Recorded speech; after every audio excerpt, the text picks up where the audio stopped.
सोचो, एक छोटे से हिमालयन देश में एकदम से आग लग जाए, पर यह आग बिल्डिंग की नहीं, यूथ के दिल की है। नेपाल ने फेसबुक, इंस्टाग्राम, यूट्यूब सब बैन कर दिए गए और उसके बाद जो हुआ उसने पूरी सरकार को हिला दिया। पीएम रिजाइन कर गए, पार्लियामेंट जला दिया गया और सड़कों पे गोली बरस रही है। सवाल यह है, ये सब सिर्फ सोशल मीडिया के बैन होने की वजह से हुआ या इसके पीछे एक और बड़ा हिस्ट्री छुपा हुआ है? कहानी शुरू होती है 4 सितंबर 2025 से, जब एक दिन में सरकार ने अनाउंसमेंट किया फेसबुक, एक्स, इंस्टाग्राम, यूट्यूब सब इलीगल। रीजन दिया गया, कंपनीज ने रजिस्टर नहीं किया था। लेकिन यूथ को ये लगा कि सरकार उनके आवाज बंद करना चाहती है और बस अगले ही दिन सड़कों पर जवान उतर आए। इनिशियली पीसफुल प्रोटेस्ट था, पोस्टर्स, स्लोगन्स, मार्चेस, लेकिन पुलिस के टीयर गैस और लाठीचार्ज के बाद भीड़ वायलेंट हो गई। लेकिन असली सवाल है, सिर्फ एक ऐप बैन होने से इतनी बड़ी रिवोल्ट कैसे शुरू हो गई? इसका जवाब हिस्ट्री में है। 2006 का जन आंदोलन, जब नेपाल के लोगों ने मोनार्की खत्म करके रिपब्लिक बनाया। 2015 का कॉन्स्टिट्यूशन, जिसमें यूथ को लगा उनके हक प्रॉपरली सिक्योर नहीं किए गए, और उसके बाद एक के बाद एक गवर्नमेंट्स करप्शन स्कैंडल्स में घिरी। जेन जी यूथ का कहना है, हमारे पास ना जॉब है ना अपॉर्चुनिटीज, लीडर सिर्फ अपना पेट भर रहे हैं और अब हमारी वॉइस भी बंद कर रहे हैं। सोशल मीडिया बैन सिर्फ एक स्पार्क था, असल बारूद तो ऑलरेडी जमा थी। 6 से 7 सितंबर तक सिचुएशन ब्लास्ट हो गई।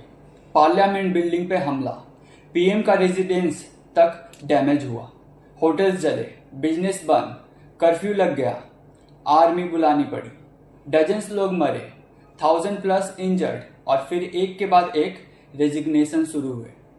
होम मिनिस्टर ने रिजाइन किया और 10 सितंबर को पीएम ओली ने भी कुर्सी छोड़ दी। सोचो, एक स्टूडेंट अपना एग्जाम देने निकला था, बीच सड़क पे प्रोटेस्ट में फंस गया। एक टूरिस्ट फैमिली होटल में बंद हो गई जब मॉब ने आग लगा दी। एक पुलिस कांस्टेबल जो अपने ही कजिन को समझाने गया था, उसी भीड़ में मारा गया। ये सिर्फ पॉलिटिक्स नहीं, ये इंसानों की जिंदगी का मसला है।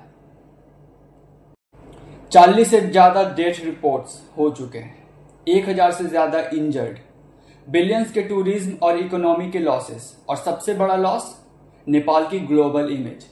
एक पीसफुल हिमालयन कंट्री अब दुनिया भर में एक अनस्टेबल हॉटस्पॉट के रूप में दिख रही है।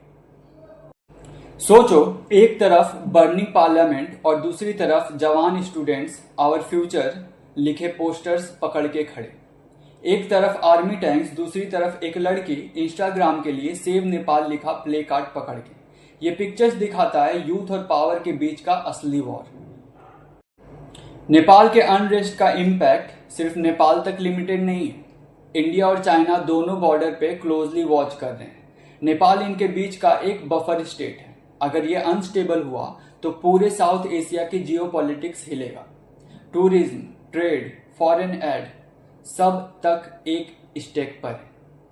सवाल है, क्या बाहर के देश इसमें हस्तक्षेप करेंगे? अभी आर्मी और प्रोटेस्ट लीडर्स मिलकर एक इंटरिम गवर्नमेंट बनाने की बात कर रहे हैं। नाम चल रहा है former chief justice Sushila Karki का। पर फ्यूचर के दो रास्ते हैं।